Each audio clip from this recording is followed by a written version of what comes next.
Jeremías capítulo 4, a partir del verso 1. Si has de volver, oh Israel, vuelve a mí, dice el Señor. Si quitas tus abominaciones de mi presencia y no divagas, y si juras con verdad, con derecho y con justicia, diciendo, vive el Señor, entonces en Él serán benditas las naciones y en Él se gloriarán. Porque así ha dicho el Señor a los hombres de Judá y de Jerusalén: abran surcos y no siembren entre espinos. Circuncídense para el Señor, quiten el prepucio de su corazón, oh hombres de Judá y habitantes de Jerusalén. No sea que por la maldad de sus obras mi ira salga como fuego y arda, y no haya quien la apague. Este texto de Jeremías nos habla del arrepentimiento, una palabra que escuchamos a menudo, una palabra que utilizamos a menudo, pero una realidad que tristemente poco vemos. El arrepentimiento, según las Sagradas Escrituras, implica un cambio absoluto. Es un cambio de dirección completo. Yo iba en el camino de la maldad, iba en el camino del pecado, pero ahora cambio de dirección y voy en el camino de la justicia. Ahora, el arrepentimiento, que implica un cambio, es ciertamente un don de Dios. Nosotros no podemos, por nosotros mismos, generar un verdadero arrepentimiento. Pero aún así, la Biblia nos exhorta a arrepentirnos de corazón. Y en este pasaje, Dios describe el tipo de arrepentimiento que Él quiere y lo hace a través de ciertas oraciones condicionales. Todas estas oraciones comienzan con un sí. Dice el verso 1, si has de volver, oh Israel, vuelve a mí, dice el Señor. El pueblo de Dios ha dicho que quiere volver a Dios, que quiere buscar al Señor. Pero Dios dice, está bien, si en verdad te vuelves, si en verdad vuelves a mí. De nada me sirven las simples declaraciones, de nada me sirven las vanas afirmaciones. Yo quiero una realidad, quiero que de verdad te vuelvas a mí. Luego agrega la segunda parte del verso 1, si quitas tus abominaciones de mi presencia y no divagas. Fíjense, el pueblo de Israel había llegado a la conclusión que su adoración a los ídolos era un engaño, era una falsedad, era un descarrío. Pero Dios les dice, está bien, han dicho eso.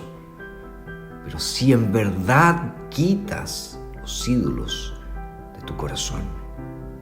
Es decir, puedo reconocer que hay ídolos en mi vida, puedo reconocer que hay ídolos en mi corazón, pero realmente me he arrepentido de ellos. Y finalmente Dios dice en el verso 2, y si juras con verdad, con derecho y con justicia, diciendo, vive el Señor. Este versículo tiene que ver con la adoración. Todo aquel que viene a alabar el nombre de Dios debe ciertamente hablar con verdad, para que sus labios hagan eco de lo que hay en su corazón. Debe hablar con justicia, es decir, para que sus relaciones con los demás agraden a Dios. Y fíjense que el pueblo del Señor había estado diciendo, el Señor es nuestro Dios, el Señor es nuestro Dios, y lo decían una y otra vez. Pero Dios dice, está bien, pero ¿realmente confiesan mi nombre? Entonces vemos que Dios presenta aquí ciertas condiciones. El pueblo dice, nos queremos arrepentir.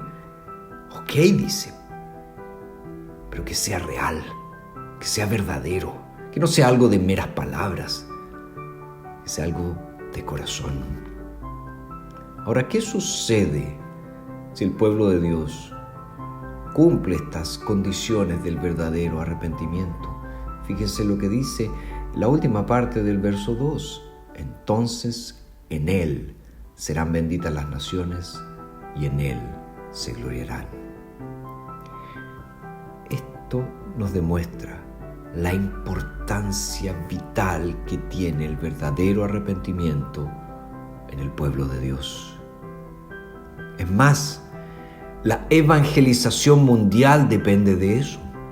La eficacia de la evangelización, la eficacia de las misiones mundiales está directamente relacionada con la sinceridad del arrepentimiento del pueblo de Dios. Como iglesia, como cristianos, somos muy dados en culpar al mundo, a las ideas pecaminosas, a las filosofías pecaminosas que impiden la evangelización. Pero este pasaje nos está enseñando otra cosa. Este pasaje nos enseña que si el pueblo de Dios verdaderamente confiesa sus pecados y si verdaderamente se arrepiente de sus pecados, todas las naciones del mundo serán bendecidas. Si los cristianos que han nacido de nuevo regresan a Dios con todo su corazón, si quitan los ídolos de su corazón, entonces ¿qué va a suceder? El mundo entero dará gloria a Dios. Hay una tremenda bendición cuando la iglesia se arrepiente verdaderamente de sus pecados, cuando los creyentes que forman parte de la iglesia se arrepienten de sus maldades. Hay una tremenda bendición para el mundo. Ahora, ¿qué pasa si no nos arrepentimos de nuestros pecados? Si seguimos en nuestra iniquidad, si decimos, no, me gusta esto, quiero vivir de esta manera, si empezamos a tomar esa actitud de enojarnos con la iglesia por causa de nuestros propios pecados, como si la iglesia tuviera la culpa. Bueno, si hacemos eso, estamos actuando como los niños que siempre están probando los límites de la autoridad de sus padres. Muchos niños piensan, ¿y qué pasa si no hago lo que mi papá me dice? ¿Qué pasa si no limpio mi pieza? ¿Qué pasa si no hago tal cosa? Bueno, el creyente tiene que preguntarse, ¿qué pasa si no me arrepiento de mis pecados? Bueno, el texto nos presenta una advertencia solemne. En el verso 4 dice, circuncídense para el Señor, quiten el prepucio de su corazón, hombres de Judá y habitantes de Jerusalén. No sea que por la maldad de sus obras mi ira salga como fuego y arda, y no haya quien la apague. Este texto de Jeremías, este llamado al arrepentimiento, concluye con una solemne advertencia. Queridos, hemos escuchado la invitación del Evangelio de volver a Dios, de arrepentirnos de nuestros pecados. Hemos escuchado la libre oferta de Jesús en el Evangelio. Venid a mí todos los que estáis cargados y cansados. Pero no pensemos que la gracia de Dios nos permite ignorar nuestro pecado. Como dice la carta a los Hebreos, en el capítulo 10, porque si pecamos voluntariamente, después de haber recibido el conocimiento de la verdad, ya no queda más sacrificio por el pecado. Ese capítulo también nos dice, horrenda cosa es caer en las manos del Dios vivo. No juegues con Dios, no juegues con su gracia, no juegues con su misericordia. Corre a Cristo en verdadero arrepentimiento. Vuélvete a Dios.